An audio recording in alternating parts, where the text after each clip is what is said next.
क्या लिखा है? Applicability SEBI ICDR regulation 2018। ठीक, सेबी आईसीडीआर किस किस में लगेगा? सेबी आईसीडीआर तब लगेगा जब कोई भी कंपनी क्या लेके आएगी? आईपीओ। ठीक है, बाय दी अनलिस्टेड क्यों बोला? क्योंकि फर्स्ट टाइम लेकर आ रही है। ठीक है, जब भी कंपनी पब्लिक ऑफर लेके आएगी लेकिन आईपीओ लेकर आएगी, तो आईपीओ लेके आएगी तो अनलिस्टेड इश्यूअर बोलेंगे।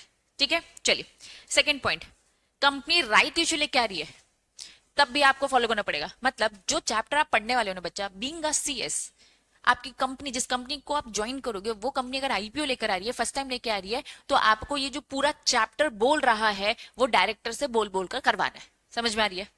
या फिर आपकी कंपनी डिसाइड करती है, आपका डायरेक्टर डिसाइड करता है भैया राइट इश्यू लेकर आ रहे हैं, तो जो राइट इश्यू लेकर आ रहे हैं लिस्टेड कंपनी लेके आ रही है, कितने तक की वैल्यू का लेकर आ रही है? 50 करोड़ और मोर। मैं 10 करोड़ का लेके आ रही हूं तो क्या आईसीडीआर लगेगा? नहीं।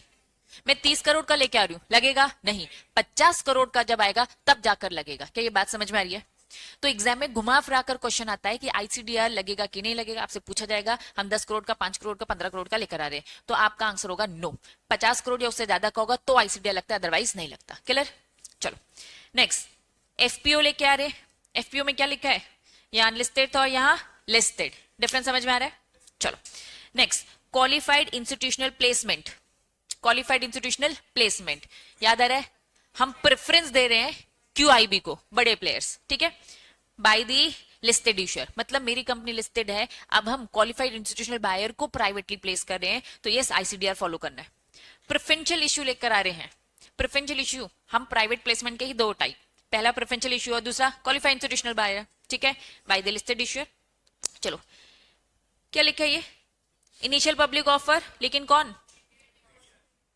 इंडियन डिपॉजिटरी रिसिट, शॉर्टकट में आईडीआर। एडीआर जीडीआर क्यों नहीं है? ये लोग इंडिया में आ रहे तो इंडिया को फॉलो करेंगे, हम कहीं और जाएंगे तो हम वहां का करेंगे। तो आईसीडीआर एडीआर जीडीआर में नहीं लगेगा, ठीक है, आईडीआर में लगेगा क्योंकि फॉरेन कंपनी इंडिया के मार्केट में आ रही है। नेक्स्ट, बोनस इश्यू कर रही है आपकी कंपनी, फॉलो करना पड़ेगा। Listing on the innovator growth platform, अगर आप एक स्टार्टअप कंपनीज हो, आपके लिए अलग से प्लेटफॉर्म है, वहां पे आप लिस्ट हो रहे हो, इशू कर रहे हो, या फिर विदाउट एन इशू। कभी कभार जो स्टार्टअप कंपनीज होती है वो बोलती है हमें भी मार्केट से पैसा उठाना है, इशू लाना है, हमें लिस्ट कर दो। या फिर कभी कभार बोलती है हमें बस लिस्ट करो, अभी इशू नहीं लाएंगे, बाद में कभी लाएंगे। तो जो स्टार्टअप कंपनीज होती है वो चाहे इश्यू लाए चाहे ना लाए, बिना लाए भी अपने आप को लिस्ट कर सकती है। क्या ये बात समझ में आ रही है? ये नॉर्मल कंपनी की बात नहीं हो रही, startup companies, innovator growth platform. Next, initial public offer लेकर कौन आ रहा है? छोटी कंपनी, स्मॉल एंड मीडियम, इनके लिए भी एक एसएमई प्लेटफॉर्म होता था। नेक्स्ट, राइट इश्यू, लेकिन कौन लेके आ रहा है?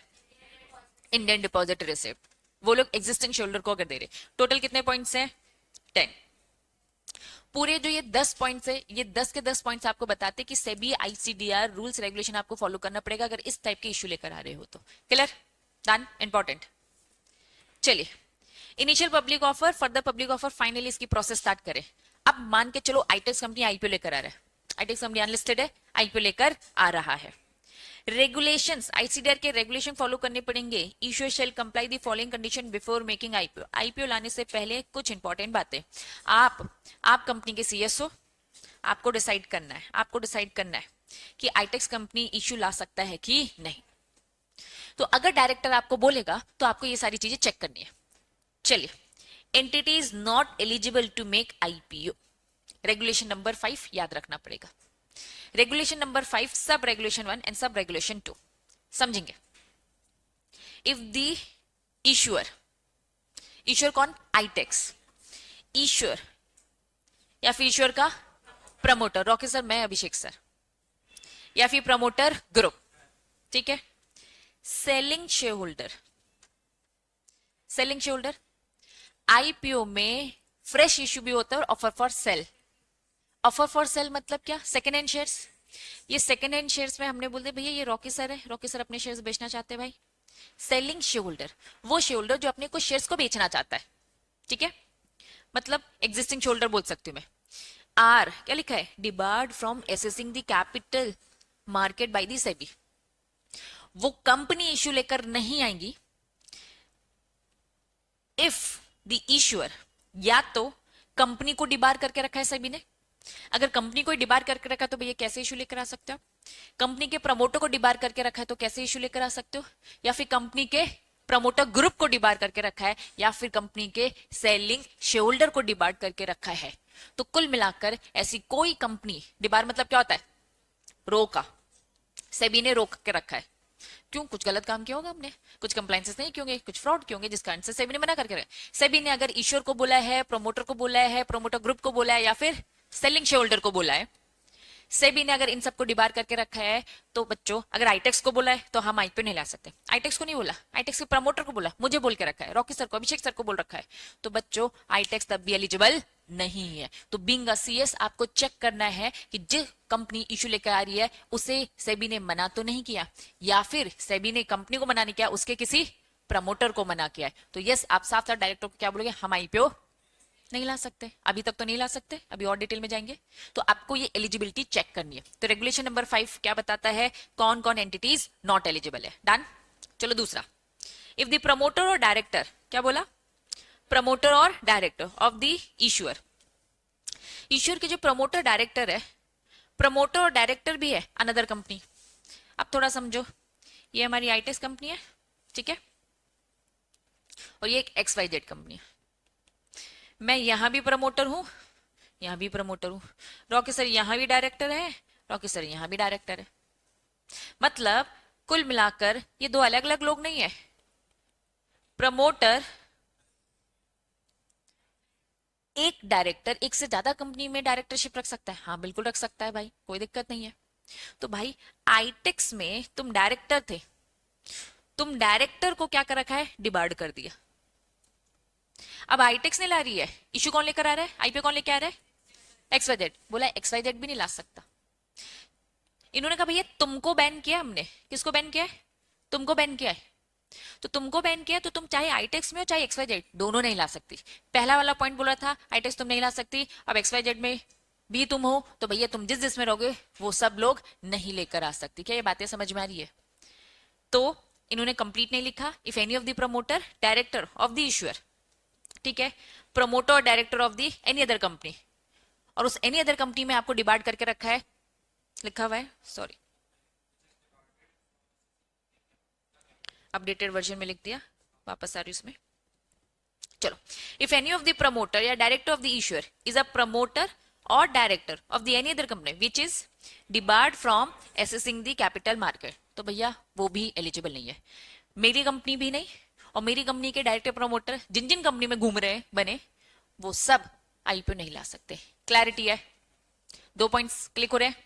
नेक्स्ट, इफ द इश्योर और एनी इट्स प्रमोटर या फिर डायरेक्टर, वापस पहला इश्योर, दूसरा प्रमोटर, तीसरा डायरेक्टर, क्या है? Wilful defaulter. और क्या लिखा है ऊपर? किसने मना किया था? सेबी ने डिबार्ड किया। डन। यहां फर्स्ट वाला पॉइंट भी सेबी डिबार्ड कर रहा था, और सेकंड वाला पॉइंट भी, ए और बी दोनों सेबी। थर्ड वाला क्या बोल रहा है? Wilful defaulter, fraudulent borrower. हमें डिक्लेयर कर दिया, फॉर एग्जाम्पल आरबीआई ने, तुम विलफुल डिफॉल्टर हो, तुम फ्रॉडुलेंट बोरोवर हो, मतलब तुमने बैंकों से लोन लिया और उसे चुकाया नहीं, घपले किए, तो तुम विलफुल डिफॉल्टर की लिस्ट में आते हो, तुम फ्रॉडुलेंट बोरोवर की लिस्ट में आते हो। अगर ये डिफॉल्ट ईश्वर ने किया है तो ईश्वर इन एलिजिबल, अगर ये डिफॉल्ट प्रमोटर ने किया या डायरेक्टर ने किया है तो फिर वो। क्या ये बात समझ में आ रही है? पक्का? Next, if any of the promoter या डायरेक्टर, क्या लिखा है? फ्यूजिटिव इकोनॉमिक ऑफेंडर, पूरा अगर डिटेल में बताऊं, fugitive offender, proper Hindi भगौड़ा। Vijay Mallya भाग गया, नीरव मोदी भाग गया, मतलब उन्होंने यहां घोटाले किए और भाग गए। देखो सी वाले में थोड़ा डिफरेंस समझो, घोटाले किए और दम है यहीं खड़े रहने की, इंडिया में ही है, भागे नहीं है, लोन ही तो नहीं चुकाया, लिस्ट में आ गए, है ना, भागे नहीं है। लेकिन डी वाले पॉइंट में क्या किया? भाग गए खाकर, कोई एक्शन नहीं लो। ठीक है, मजा आ गया नालायक। चलो, पहले दो क्या है? सेबी ने डिबार्ड किया, ठीक है। थर्ड वन इज विलफुल और फ्रॉडुलेंट, इंडिया में है। और डी वाला पॉइंट क्या? Fugitive offender. इसके लिए अलग से, जब ये विजय माल्या, नीरव मोदी जब भागने लगे ना, तो हमारे इंडिया को लगा कि यार एक लॉ बनाना चाहिए, तो इसका एक कानून बना है, फिजिटिव इकोनॉमिक ऑफेंडर एक्ट एक बना है कि भगोड़े जो लोग होंगे, जो भागे हुए लोग होंगे, उनका क्या ट्रीटमेंट करना चाहिए, तो अलग से लॉ है, ठीक है। इफ देयर एनी, क्या लिखा है, आउटस्टैंडिंग कन्वर्टेबल सिक्योरिटी और any other right which would entitle any person with an option to receive equity shares of the issuer. वो ये कह रहे हैं अगर आपका कुछ भी आउटस्टैंडिंग कन्वर्टेबल सिक्योरिटी है, अभी आपका जो डेट है अभी इक्विटी में कन्वर्ट नहीं हुआ है, अभी आउटस्टैंडिंग है, इक्विटी में कन्वर्ट होने वाला है, तो रुक जाओ, पहले इक्विटी में कन्वर्ट कर लो, उसके बाद इश्यू लेकर आना। इश्यू लाने के लिए आप कब कब एलिजिबल नहीं हो, अगर आपकी कंपनी को डिबार्ड किया है, आपके प्रमोटर को, प्रमोटर ग्रुप को, आपके सेलिंग शेयर होल्डर को, डिबार्ड बाय दी सेबी, ठीक है। सेकंड, अगर प्रमोटर, रुकता जा, promoter director of the issuer is a promoter director of the another company, और अनदर कंपनी को कर दिया है डिबार्ड, तो भैया तुम भी फंसे। सी वाला पॉइंट, कौन कौन लिस्ट के ऑन कौन है देखो, प्रमोट इश्यूअर, प्रमोटर, डायरेक्टर, ये लोग विलफुल डिफॉल्टर है, तो ये भी गए। प्रमोटर, डायरेक्टर, यहाँ पे कंपनी क्यों नहीं बोला, कंपनी भाग थोड़ी ना सकती है, आर्टिफिशियल बॉडी है भाई, भागे उनके डायरेक्टर, भागे उनके प्रमोटर, ये अगर भाग गए तो भैया जिस कंपनी से बिलोंग करते हैं वो कंपनी इनएलिजिबल है भाई। अगर आईटेक्स से भागे, आईटेक्स नहीं है, तो भाई आईटेक्स इशू नहीं ला सकता, ठीक है। या फिर आईटेक्स में अभी कुछ डेट है जो अभी इक्विटी में कन्वर्ट नहीं हुए, तो ये सब क्या है, इनएलिजिबल है इश्यू लाने के लिए। क्लैरिटी है, पक्का। चलो, अगर आपको ये समझ में आ गया है तो रेगुलेशन नंबर 5 और 2 दिख रहा है, ABCD, ये रेगुलेशन 5 का सब रेगुलेशन 1 है। ई अलग से कोई पॉइंट नहीं है ना, कुछ भी बनाते रहते हैं ये लोग, तुम्हारी बुक का प्रेजेंटेशन थोड़ा इधर उधर हिल जाता है, ठीक है। रेगुलेशन 5 का सब रेगुलेशन 2, ठीक है। आओ, इन्होंने कहा जो ए और बी पॉइंट पढ़े, ए और बी क्या थे, डिबार्ड कर दिया था सेबी ने नॉट अप्लाई, ये डिबार्ड वाली बातें एप्लीकेबल नहीं है, हम नहीं से फॉलो करेंगे।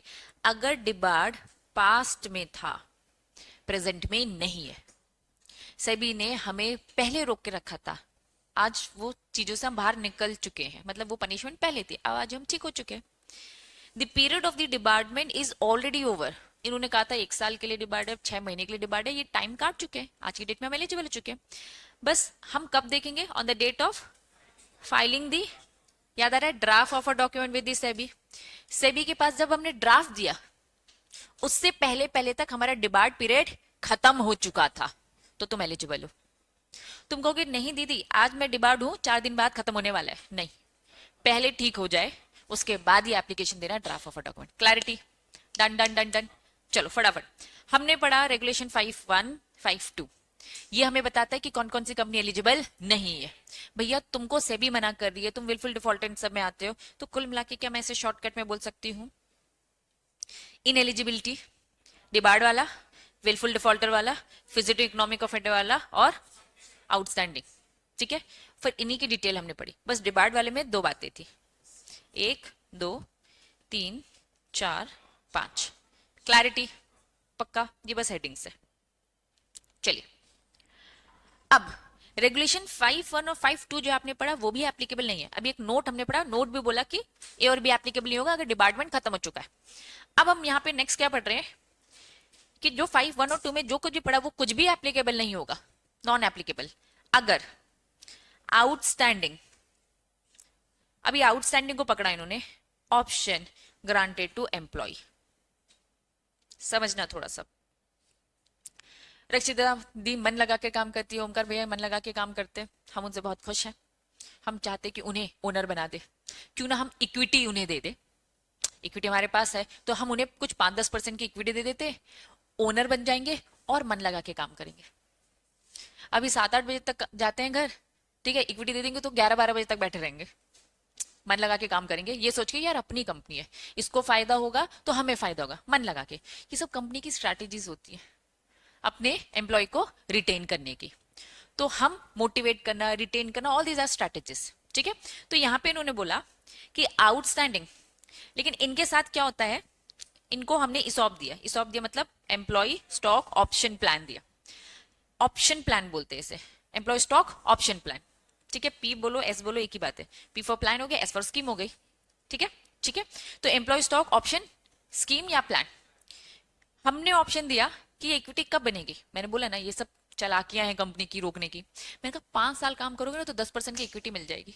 10% वैसे बहुत ज्यादा दे रही हूँ, है ना, ठीक है, इतनी नहीं देनी है वैसे, लेकिन एग्जाम्पल है, कुछ भी बना सकती हूँ। चलो 5 साल अगर तुम रहोगे तो मैं तुम्हें कितनी इक्विटी दे दूंगी, 10% इक्विटी दे दूंगी, ठीक है। अब वो मन लगा के काम करेंगे 5 साल तक।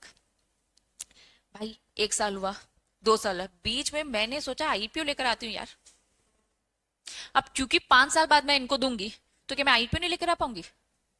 इन्होंने कहा अगर कोई डिबेंचर है उसका कन्वर्ट होना बचा है तो रुक जाओ, तो रुक जाओ। लेकिन लेकिन लेकिन अगर आपको किसको देना है, एम्प्लॉय, एम्प्लॉय तो भैया आप एक नेक काम से दे रहे थे उन्हें, 5 साल के बाद देने वाले थे। पहले साल बाद, दूसरा, तीसरे साल में आपका प्लान होता है आईपीओ लेकर आने का। तो इन्होंने कहा कोई बात नहीं, ऐसी सिचुएशन में हम आपको अलाउ कर देंगे। तो एक्सेप्शन है, जनरल रूल अगर कुछ भी आउटस्टैंडिंग है जो इक्विटी में कन्वर्ट होने के लिए अभी बचा है तो आईपीओ नहीं लाया जाएगा। लेकिन अगर ये कौन सा वाला आउटस्टैंडिंग बचा है, एम्प्लॉय को देने वाला, तो फिर आप कर सकते हो, रुको नहीं, आप एक काम करो आईपीओ लेके आ जाओ। 4th 5th, जब 5th साल होंगे तो आप इन्हें दे देना इक्विटी, ठीक है, लिस्टेड वाली दे देना। Outstanding option granted to employ whether the currently an employ और नॉट। रक्षिता दी की शादी हो गई, हमारी रक्षिता दीदी गुज्जू है, गुजराती है, गुजरात में जाके उन्होंने शादी कर ली भाई, अब चली गई यहां से। इन्होंने का फर्क नहीं पड़ता, वो 5 साल बाद हमारी कंपनी के एम्प्लॉय हो चाहे ना हो। बात समझ में आ गई। Compliance with the companies act का ध्यान रखना, रिलेवेंट गाइडलाइन जो भी ये आईसीआई जो परसेंट जो भी कंपनीज एक्ट बोलते हैं इन सबको फॉलो करना। कुल मिलाकर सीन ऐसा है कि ऊपर हमने क्या पढ़ा, अभी ऊपर हमने क्या पढ़ा, अगर कुछ कन्वर्टेबल है तो नहीं करने देंगे, लेकिन अगर कन्वर्टेबल कौन सा वाला है, इसॉफ वाला है, तो अलाउड है। क्लियर है, पक्का पक्का पक्का, क्योंकि एम्प्लॉय को लेकर हम नहीं रोकेंगे, ठीक है। नहीं तो इस चक्कर में कंपनी क्या करेगी, एम्प्लॉय को शेयर्स देना बंद कर देगी, है ना, उनकी भलाई करना छोड़ देंगे, तो हम नहीं चाहते उनकी भलाई बंद हो। पहला समझ में आ गया एक्सेप्शन। दूसरा, fully paid outstanding convertible security on and before the date of filing the red herring prospectus या prospectus whichever is case। उन्होंने कहा outstanding convertible security क्या है, fully paid है, which are required to be converted। कब convert करना है, on या फिर बिफोर। मतलब जब आप प्रोस्पेक्टस दे रहे हैं या फिर रेड हेरिंग प्रोसेस, जो भी आपकी सिचुएशन है, उससे पहले ही क्या हो चुका है, कन्वर्ट हो चुका है ना। तो जब कन्वर्ट ही हो चुका है, ये क्या एक्सेप्शन, कोई एक्सेप्शन है क्या, ये बस ऐसे ही था। हमने पढ़ा कि डिबार्ड अगर है तो नहीं आओगे, लेकिन जब आप फाइल कर रहे थे ड्राफ्ट ऑफर तो डिबार्ड खत्म हो चुका था। सेम आउटस्टैंडिंग है तो आप नहीं आओगे, लेकिन आउटस्टैंडिंग क्या हो चुका है, कन्वर्ट हो चुका है। जो कन्वर्ट हो चुका है तो आप एलिजिबल हो। बात समझ में आई, बात समझ में आई पक्का, कि ये दो बातें समझ में आ गई।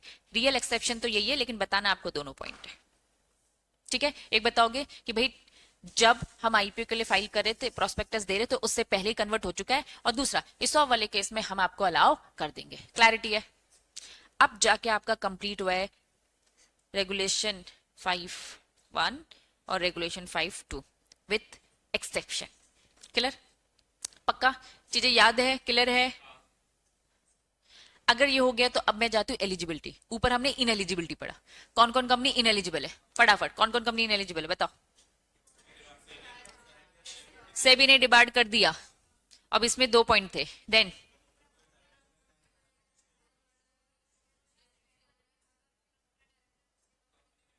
गुड, तीसरा पॉइंट विलफुल डिफॉल्टर या फिर fraudulent borrower. 4th point fugitive economic, वो हैबिट में एक्ट का ही पूरा नाम बोलती, फिजिटिव इकोनॉमिक ऑफेंडर, इकोनॉमिक खा जाओ तुम लोग, ठीक है। नेक्स्ट क्या है, आउटस्टैंडिंग है तो नहीं। फिर हमने एक्सेप्शन पढ़ा, आउटस्टैंडिंग को कन्वर्ट हो गए तो टेंशन नहीं, और अगर आउटस्टैंडिंग कौन सा वाला केस है, इसॉफ वाला है तो अलाउ। फिर डिबार्ड का भी एक एक्सेप्शन पढ़ा था हमने। डिबार्ड आपका ओवर हो चुका है कब, before filing draft of a document to SEBI. Clarity, चलो 5 हमें अच्छे से समझ में आ गया। 6, 5, 6 सबसे इंपॉर्टेंट है इस पूरे इसमें, है ना, इंपॉर्टेंट टॉपिक चालू हो गए। 6 क्या बोलता है, रेगुलेशन 6 भी याद रखना है। इसकी हेडिंग क्या थी, एंटिटीज नॉट एलिजिबल। इसकी हेडिंग क्या है, एंटिटीज एलिजिबल। चलो, eligibility requirement for the IPO. आईटेक्स कंपनी आईपीओ लेकर आ रही है, तो हमने देखा क्लीन चिट है, नॉन एलिजिबिलिटी तो कहीं से नहीं है। चलो आ जाओ। Issuer shall be eligible to make IPO only if. अब हेडिंग देखो, कोई भी कंपनी लिस्ट हो रही है तो अच्छी कंपनी होगी। एरू गैरू नत्थु थैरी कंपनी लिस्ट नहीं होती। ऐसी कंपनी जिसका नेट टेंजिबल एसेट, पहली हेडिंग। दूसरी हेडिंग, ऐसी कंपनी जिसका एवरेज ऑपरेटिंग प्रॉफिट, वापस ऐसी कंपनी जिसका नेट टेंजिबल एसेट, एसेट जो टेंजिबल नेचर का है, अच्छा खासा होना चाहिए। ऐसी कंपनी जिसका एवरेज ऑपरेटिंग प्रॉफिट अच्छा खासा होना चाहिए, उन्हीं को लिस्ट करेंगे भाई। ऐसी कंपनी जिसका नेटवर्थ अच्छी खासी होनी चाहिए। तीन इंपॉर्टेंट पॉइंट, अगर ये तीनों कंडीशन आपकी अगर फुलफिल होती है तो आप एक अच्छी कंपनी हो। बात समझ में आ रही है? ये तीनों कंडीशन फुलफिल होनी चाहिए। पहला, आपकी कंपनी का net tangible asset at least 3 crore, मतलब जितनी भी कंपनी लिस्टेड है तो उनके लिए इज्जत बढ़ जानी चाहिए। उनका नेट टेंजिबल एसेट भी अच्छा है, उनको प्रॉफिट भी हो रहा है, उनका नेटवर्थ भी अच्छा है। ठीक है, चलो नेट टेंजिबल एसेट कितना है? 3 crore, calculated on the restated consolidated basis in each of preceding. क्या लिखा है? पिछले 3 सालों में 3 करोड़ 3 करोड़ 3 करोड़, कम से कम 3 करोड़ तो है, मतलब 3 करोड़ से ज्यादा ही होगा मिनिमम। और हर, क्या बोला, लैंग्वेज देखो जरा, लैंग्वेज देखो, each preceding 3 full year. Full year से मतलब भैया पूरे 12 महीने की बात कर रहे हैं। ऐसे नहीं कोई आधा साल बने हुए थोड़ा कम टाइम हुआ है तो आपने किसी का आधा साल ले लिया, नहीं, पूरे 3 साल आपका जो नेट टेंजिबल एसेट है वो कम से कम 3 करोड़ का होना चाहिए, और हर 3 साल का होना चाहिए। ऐसे नहीं एक दिन 10वां, एक दिन 2वां, एक बार 5वां, ये 2 वाला है तो आप सही नहीं हो। तो आप बैलेंस शीट देखोगे, बैलेंस शीट देखोगे अपनी कंपनी की जिसमें तुम सीएस हो, और देखो भैया इन 3 सालों में अगर आपका नेट टेंजिबल एसेट 3 करोड़ हो तो आप एलिजिबल हो, आपकी कंपनी एलिजिबल है आईपीओ के लिए। Done, continue continue. Which is not more than, balance sheet जब देख ही रहे हो तो अच्छे से देखो, आप अपनी बैलेंस शीट में देखना 50%, नॉट मोर देन 50%। मिनिमम बोलो मैक्सिमम बोलो? नॉट मोर देन, मैक्सिमम 50%, ज्यादा से ज्यादा, नॉट मोर देन मतलब 50% से ज्यादा नहीं होना चाहिए मॉनेटरी एसेट। मतलब आपकी बैलेंस शीट में इतना कैश पड़ा क्यों दिख रहा है हमें? आईपीओ लेने आए हो, मार्केट से पैसा उठाने आए हो और कैश दिख रहा है तुम्हारी बैलेंस शीट में, ये क्या हरकत है आपकी? जब रखा है खुद का पैसा फिर काहे को रोना, है ना? जब घर पे रखा हो सोना तो काहे को रोना, ऐसे बोलते हैं ना। तो इन्होंने कहा भैया तुम्हारे पास अगर 50% से ज्यादा का मॉनेटरी एसेट दिख रहा है, मॉनेटरी मनी दिख रहा है, दैट मीन्स कि आप मार्केट से उठा रहे हो, तो भैया हमें दिक्कत है। एक काम करो, पहली बात तो 50% ज्यादा नहीं रखो, इनकेस फिर भी है तो प्लीज लिख कर दे दो कि आप जिस प्रोजेक्ट के लिए आईपीओ लेकर आ रहे हैं ये पैसा उसी के लिए रखा है, उसी प्रोजेक्ट में लगने वाला है। बात समझ में आ गई? वापस वापस वापस हम पढ़ रहे हैं। हम आपकी कंपनी का आईपीओ लेकर आएंगे तो पहले आपको चेक करना है नेट टेंजिबल एसेट आपका कम से कम 3 करोड़ होना चाहिए, और बैलेंस शीट में हम देखेंगे कि 50% से ज्यादा मॉनिटरी एसेट नहीं। डन। अगर 50% से ज्यादा आपकी मॉनिटरी एसेट नहीं है तो वेरी गुड, अगर है तो क्या करना है उसका भी सॉल्यूशन है। तुम डायरेक्टरों से लिखवा लो, if the more than 10% of the net tangible asset held in the monetary asset issuer has utilized और मेड द फर्म कमिटमेंट। ईश्वर उस पैसे को उसी प्रोजेक्ट के लिए यूज करेगा, या फिर क्या कर दे, फर्म कमिटमेंट लिख कर दे कमिटमेंट कर, utilize such access monetary asset in its business और प्रोजेक्ट। यहां तक चीजें क्लियर है? Continue. This limit of 50% not apply अगर IPO entirely through the offer for sale. पहले मुझे बताओ, पहले मॉनिटरी एसेट वाली बात तक समझ में आया? अब ये क्या बोल दिया उन्होंने कि 50% वाली बात नहीं लगेगी अगर ऑफर फॉर सेल आया। मेरे एग्जांपल में रॉकी सर वो ऑफर फॉर सेल में थे, सेकंड हैंड शेयर। इन्होंने कहा भाई कंपनी नहीं उठा रही पैसा आईपीओ में किसका लगा है? रॉकी सर ही अपने शेयर्स बेचना चाह रहे, तो ये पूरा पैसा कौन लेके जाएगा? Rocky sir. तो इन्होंने कहा यार अगर तुम्हारे आईपीओ में कंपनी कुछ पैसे ले ही नहीं रही है, तो अगर तुम्हारी बैलेंस शीट में 50% से ज्यादा भी पैसा दिख रहा है तो हमें क्या ही लेना देना। हमें तो टेंशन तब है कि अकाउंट में रखा दिख रहा है पैसा और तुम पैसे मांगने आ रहे हो। यहां जो तुम पैसा मांगने आ रहे हो तुम नहीं ले रहे हो, एग्जिस्टिंग शेयर होल्डर ले रहा है, ऑफर से लेके आ रहा है, तो फिर कोई टेंशन नहीं है। पहला पॉइंट क्या ले रहा है, बहुत डिटेल है, ठीक है, बहुत सारी बातें करी। पहली बात क्या करी, वन बाय वन। पहली बात क्या करी उन्हें,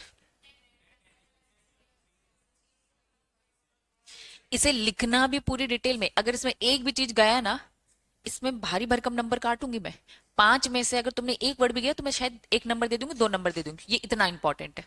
तुम खुद से सोचो ना, कोई कंपनी आईपीओ लेकर आने वाली है, तुम उसका कुछ भी खा गए इसमें से, और तुमने क्या डिक्लेयर कर दिया, नहीं तुम नहीं ला सकती, गलत हुआ ना ये तो। इसलिए ये क्रूशियल है बहुत।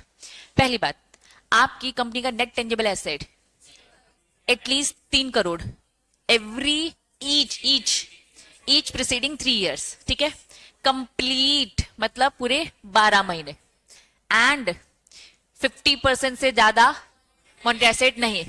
इफ है तो पूरा बिजनेस में प्रोजेक्ट में ही लगाना है, या फिर लिख कर हमें दे दो लगाओगे, या तो लगा रहे हो या तो लगाओगे, लिख कर दे दो। लेकिन अगर ऑफर फॉर सेल है, आप उठा ही नहीं रहे हो पैसा हमारे हिसाब से, वो कोई और उठा रहा है, तो फिर आपको ये सारी 50% वाली बात देखने की जरूरत नहीं है बैलेंस शीट में। क्लियर है, क्लैरिटी है, ये था पहला point, very very very important. ठीक, चलिए दूसरे में, चलिए दूसरे की कहानी आगे बढ़ते हुए। If the issuer has average operating profit, मतलब हम प्रॉफिट की बात नहीं कर रहे हैं, एवरेज की बात कर रहे हैं बच्चों। एवरेज मतलब क्या, 3 साल का एवरेज निकालेंगे। हमें आपका एवरेज एटलीस्ट कितना दिखना चाहिए, 15 करोड़ दिखना चाहिए, ठीक है। रुको, पहले इसको देखने से पहले तुम्हें ये ए पॉइंट अच्छे से समझ में आया। यहाँ नीचे चलो, नीचे चलो, यहाँ एक एग्जाम्पल दिख रहा है, थोड़ा सा इधर आ जाओ। एक एक पॉइंट का प्रैक्टिकल एग्जाम्पल देख लो, पहले लगे हाथ, ठीक है। चलो, 2016, 2017, 2018, 3 साल। बाजू में देखो नेट टेंजिबल एसेट, ये इन लैक्स में तो मैंने कैलकुलेट करके दिखा दिया, करोड़ में तो टेंशन मत लेना। अगर यहाँ पे लैक्स में दे रखा है 2532.60 लैक्स है, तो मैंने इसको करोड़ में कन्वर्ट कर लिया, ठीक है। तो 25 करोड़, 35 करोड़ और 46 करोड़, डन। अब नेट टेंजिबल एसेट कम से कम पिछले 3 साल में कितना होना चाहिए, 3 करोड़। कितना है, 25, 35, 40, बहुत ज्यादा है यार, क्या टेंशन की बात है, ठीक है। और मॉनेटरी एसेट कितना, 50% से ज्यादा नहीं, जरा निकालो। मॉनेटरी एसेट निकाल दिया, परसेंटेज निकाले, ये मैंने शॉर्ट में लिख दिया। कितना है मॉनेटरी एसेट, 4%। कितना है, फिर कितना है, चिल्लर है ना। इन्होंने क्या बोला, 50। बच्चों कैश एक्चुअली में कोई इतना नहीं रखता, तुम खुद सोचो, 25 करोड़ का एसेट है और उसका 50% क्या, 12, 12.5 करोड़ कैश। इतना कैश कौन रखता है, कोई नहीं रखता। और अगर रखता है तो भाई दिक्कत है ना, तुम आईपीओ उठाने जा रहे हो और कैश रखा है, चलो रखा भी है तो किसी प्रोजेक्ट के लिए रखा है, उसी प्रोजेक्ट के लिए यूज करेंगे, ये बोल दो, फिर हमें कोई टेंशन नहीं है, डन। पहला पॉइंट अच्छे से क्लियर है, बढ़ू आगे। चलो सेकंड क्या बोलता है, average profit, average operating profit, मतलब हम 3 साल का एवरेज निकालेंगे, ठीक है। कितना होना चाहिए एटलीस्ट, 3 साल, 1, 2, 3। इन्होंने कहा भाई 30 करोड़ कमाया, 20 करोड़ कमाया, 10 करोड़ कमाया, प्लस करो सबको, कितना हो गया, डिवाइडेड बाय, क्या 15 करोड़ एटलीस्ट आ रहा है एवरेज, कोई टेंशन नहीं। चलो अब ध्यान देना, ये 20 है और ये भी कर दिया हमने 20 करोड़। अब बताओ 10, 20, 30, 40, 50, 50 डिवाइडेड बाय 3 कितना होता है, कवर हो गया, एटलीस्ट 15 होना चाहिए। चलो इससे भी बात नहीं बनी, अब बताओ, अब बताओ,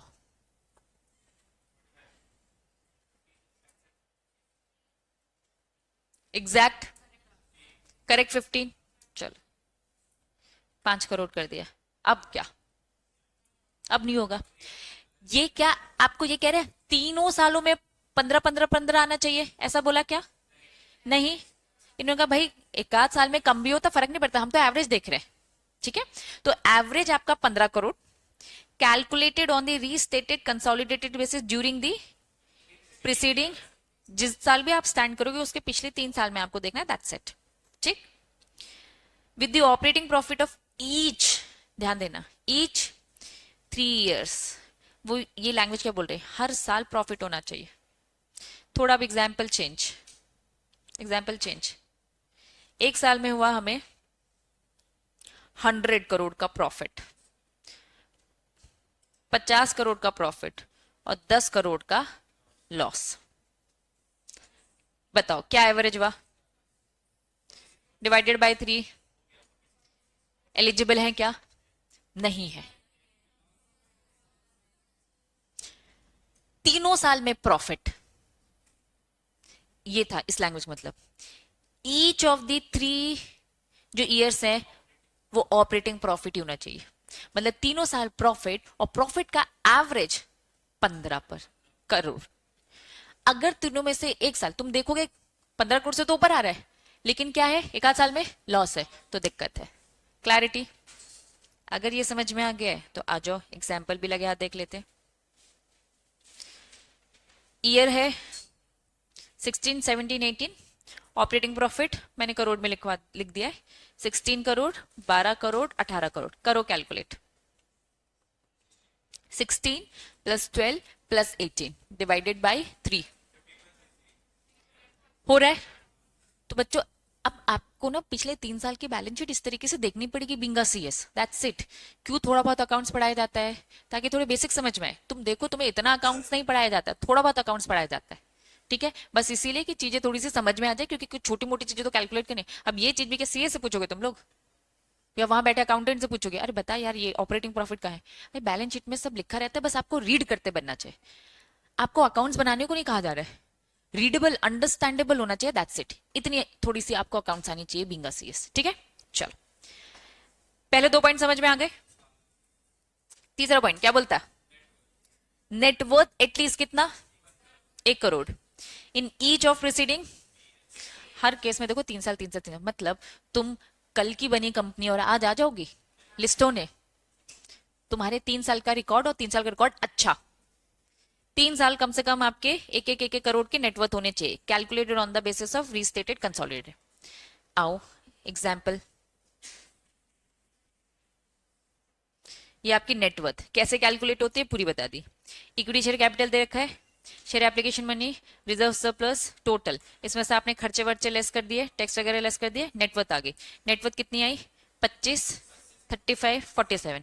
हमारे क्वेश्चन के अकॉर्डिंग कितना, कम से कम 1 करोड़। अब अच्छी कंपनी हो भाई, ठीक है, समझ में आया बच्चों, बोलो। चलो तो तीनों कंडीशन अच्छे से समझ में आ गई। मतलब सबसे पहले आपको देखना है भैया, प्रमोटर को तो नहीं मना कर रखा है, डिबार्ड तो नहीं कर रखा, विलफुल फिजिटिव इकोनॉमिक ऑफ ये सब तो नहीं है। उसके बाद आपको क्या चेक करना है, बैलेंस शीट चेक करनी है भैया कंपनी की, कि तुम्हारा net tangible asset, average operating profit, और तीसरा नेटवर्थ कितनी क्या है। क्लैरिटी? डन। चले आ जाओ, आप उन कंपनीज में से आती हो जिस कंपनी ने अभी अभी अपना नाम बदला है। क्या किया आपने, नाम बदल दिया। In case of the issuer has change it's name, मेरा नाम पहले कुछ और था, अब मैं जियो नाम रख रही हूँ। जियो कंपनी की अगर तुम पूरी हिस्ट्री देखोगे तो जियो ने अपना नाम बदला है, वो पहले कुछ और कंपनी थे। नहीं, रिलायंस जियो से भी पहले वो किसी और कंपनी को खरीद के उन्होंने किया, वो स्टार्टिंग से जियो नाम नहीं था। फॉर एग्जाम्पल मैं अगर आईटेक्स कंपनी हूं तो मैं अपना नाम बदल सकती हूँ, कोई दिक्कत नहीं है। लेकिन नाम बदलना आपका कहीं धोखा देना तो पर्पस नहीं है, ये भी तो टेंशन है साथ में। या फिर आपने नाम इसलिए बदला क्योंकि आपके काम से सूट नहीं करा था, आपने काम को डाइवर्सिफाई किया, तो कंपनी जेन्युइन रीजन से भी नाम बदलती है, और धोखेबाजी के लिए भी, लेकिन हमें आइडेंटिफाई करना पड़ेगा। अगर आपकी कंपनी ने in case Ishwar has change it's name, कब चेंज किया है, अगर 10 साल पुराना नाम है तो हमें कोई टेंशन नहीं है, नाम आपको बदले हुए बहुत समय हो गया। आपने नाम अभी रिसेंटली 1 ईयर में क्या है, कब नाम बदला, अभी अभी अभी 1 साल में, with in the last 1 year. मतलब यहां अगर आपने नाम बदला है, यहां आपने नेम चेंज किया, ठीक, यहां नाम बदला, ठीक है, और आज क्या सोच रहे हो, आईपीओ लाने का। नाम जब बदला ये अभी 1 साल के ड्यूरेशन में, आपने 10 महीने में बदला, 3 महीने में बदला, 2 महीने में बदला, अभी इन 1 साल से पहले पहले नाम बदला। यहां कहीं भी अगर आपने नाम बदला है तो आप पे एक कंडीशन लगेगी जो मैं बताने वाली हूँ। लेकिन आपने 14 मंथ्स पहले किया था नाम चेंज, तो क्या लगेगी क्या? तो नहीं लगेगा। इन्होंने कहा कि आप एकदम न्यू न्यू कंपनी, आपने अभी न्यू कंपनी नहीं, कंपनी तुम्हारी पुरानी है लेकिन नाम अभी नया है। कितना नया है? अभी 1 साल में आपने नाम बदला। इन 1 साल में अगर आपने नाम बदला है तो सुनो अब कान खोलकर, at least 50% revenue calculated on the preceding 1 full year. इन 1 साल में जब आपने नाम बदला, अर्न आपका 50% जो पैसा है, जो आपकी कमाई है आपकी कंपनी की, it from the activity indicated by new name. आपने नाम बदला और नाम बदलने के बाद आपने कोई नई एक्टिविटी एड ऑन करी, उस नई एक्टिविटी में से 50% का रेवेन्यू कमाया है, तब जाके आप एक अच्छी कंपनी हो। और अच्छी कंपनी हो मतलब नाम बदलने के बावजूद भी आपको अच्छा खासा बिजनेस आ रहा है, तो आप अच्छी कंपनी हो, लिस्ट होने के लिए तैयार हो जाओ। अगर आप इस 1 साल में आपने कोई न्यू एक्टिविटी करी, प्लस न्यू एक्टिविटी के चक्कर में आपने न्यू नेम रखा, हमने आपकी बैलेंस शीट उठा के देखी, बैलेंस शीट में दिख रहा है ओल्ड एक्टिविटी और न्यू एक्टिविटी का काम, हम वो चेक कर लेंगे, बैलेंस शीट में अच्छे से लिखा होगा। न्यू एक्टिविटी से और ओल्ड एक्टिविटी से इन्होंने कहा कम से कम न्यू एक्टिविटी से क्या होना चाहिए, लैंग्वेज रीड करो, 50% से ज्यादा का रेवेन्यू अर्न होना चाहिए उस एक्टिविटी से। लेकिन आपकी बैलेंस शीट में ये 30 दिख रहा है, ये 70, तो नाम बदलने के कारण आपको लोग उतना पहचान नहीं पा रहे, है ना? तो आप अच्छी कंपनी नहीं हो, लिस्ट होने के लिए तैयार नहीं हो, अभी लिस्ट नहीं होगी। नेक्स्ट ईयर आओ, नेक्स्ट ईयर तो देखेंगे नहीं क्योंकि 1 साल का क्राइटेरिया तो पूरा हो चुका है। बात समझ में आ गया? तब आपका फिर दोबारा से हमने देखा कि भैया 30% रेवेन्यू, तब तो देखने की जरूरत ही नहीं है। हमें अभी न्यू नेम से दिक्कत है और न्यू नेम से आप अभी उतना कमा नहीं पा रहे हो। क्लैरिटी है? पक्का? क्या ये वाला पॉइंट समझ में आया? तो टोटल 4 पॉइंट्स थे। पहला क्या था बताओ? पहली heading net tangible asset, 3 crore वाली बात है। Detail, average profit, operating profit 15 crore at least, net worth 1 crore at least, और अगर नाम बदला है तो 50% रेवेन्यू। ये शॉर्टकट वर्जन है। ये क्या है? शॉर्टकट। लेकिन एग्जाम में इतना शॉर्टकट लिखोगे ही नहीं, ये बस याद करने के हिसाब से है। बात समझ में आई? लिखना तो एक एक चीज, और एक भी चीज खाते हो तो भैया नंबर कटते। ठीक, क्लियर है? यहां तक चीज समझ में आई? तो आज क्या क्या पढ़ा हमने? रेगुलेशन 5 का 1 एंड 2, रेगुलेशन 6 का 1 पढ़ा, 2 पढ़ लो और बस छोड़ दो फिर। In case of the eligibility condition और नॉट मेट, भाई मेरी कंपनी का नेटवर्थ इतना नहीं है, मेरी कंपनी का टेंजिबल एसेट भी नहीं है, प्रॉफिट भी नहीं है, तो क्या अब मेरी कंपनी आईपीओ नहीं लेके आ पाएगी? नहीं लेके आ पाएगी। उन्होंने कहा नहीं, एक दूसरा रास्ता भी है।